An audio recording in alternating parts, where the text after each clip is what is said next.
Before there was Donald Trump, the presidential candidate, there was Donald Trump, the real estate mogul, one of the big men who ruled New York City, a throne passed down and built up by his father, Fred. At least that's what Trump wants you to believe. But New York City wasn't built in a day. It involved savvy, skill, and sweat for the major modern-day real estate moguls who built New York City into the commanding metropolis that it is. But who are these titans with skyscrapers that cast long shadows over all of us here in this city of 8 million souls, yet aren't on the national news every night?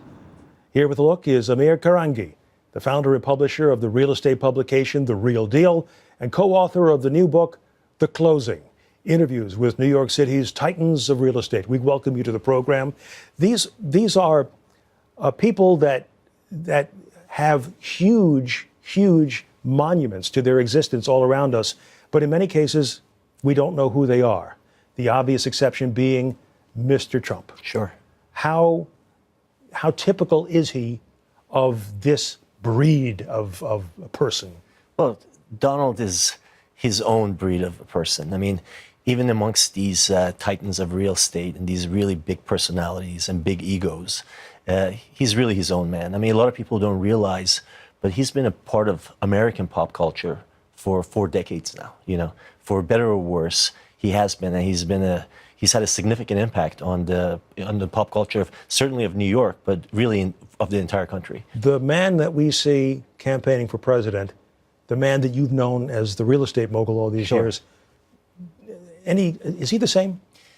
He's, I can tell you that he's a very engaging guy. For a person to go stand behind a podium in front of 25,000 people and engage them without a scripted speech and talk about how he wants to become president, one-on-one, or when Trump walks into a room of filled with people, he's definitely going to have that room engaged and interested. I mean, and one-on-one, he's absolutely charming. You know. How did you choose? I mean, he's obvious. But how did you choose these other folks you incorporated into the book, these interviews? These are the people who actually had, they literally had a hand in designing the modern skyline of New York City. And New York City's skyline used to belong to a handful of families. But today there's so many new players in the game. And we wanted to capture all these people. And before us, nobody really went and talked to these guys about who they are as people.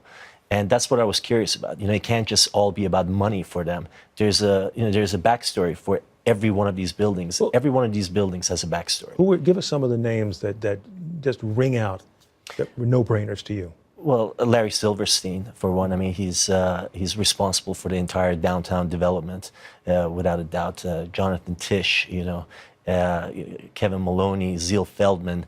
These are people who are responsible for the modern-day skyline of New York. What do they have in common?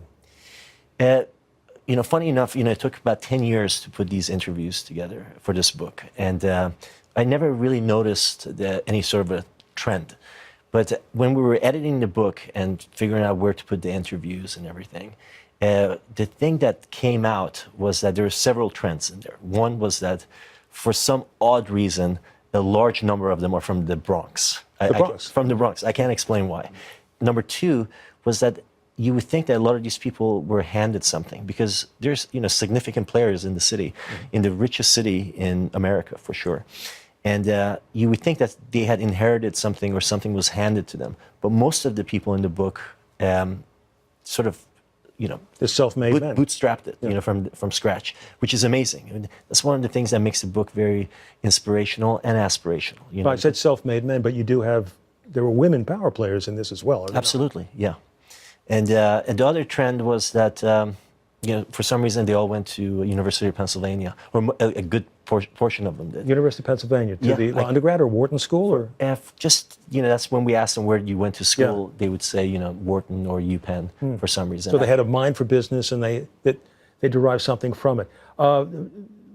How different is the city because of their being here and because of their plans of the future? These are not people who are in the past tense.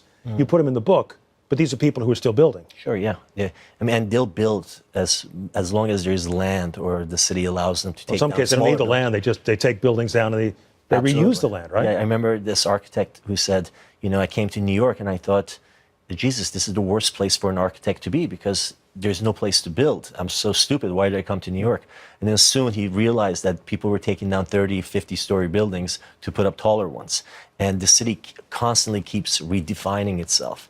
And that's why there's constantly new players and new people who are a part of that growth and evolution. If you were to do this book over in 5 years, would there be a whole new cast of characters? There already is. So we are already working on the second edition of it, because every month with the magazine, in the back of the magazine, we have the closing interview, which are these interviews. So every month we add new players that are coming into the market. And this city 5 years from now, as a result, will look definitely considerably different. For sure. I mean, you've seen the models that they create just with 57th Street, with the the Billionaires Row that they're creating, and what's happening there. So it's I'm looking forward to seeing it, and it's but the important part of it is that we can still keep New Yorkers in New York, so that the more we build, the glassier these towers get, it's not pushing New Yorkers out, So it's important to make sure that we manage to keep New Yorkers in New York. Well, Amir, it's a fascinating story. It's an interesting book, and we appreciate your coming by. Thank you so much. Thanks for having me.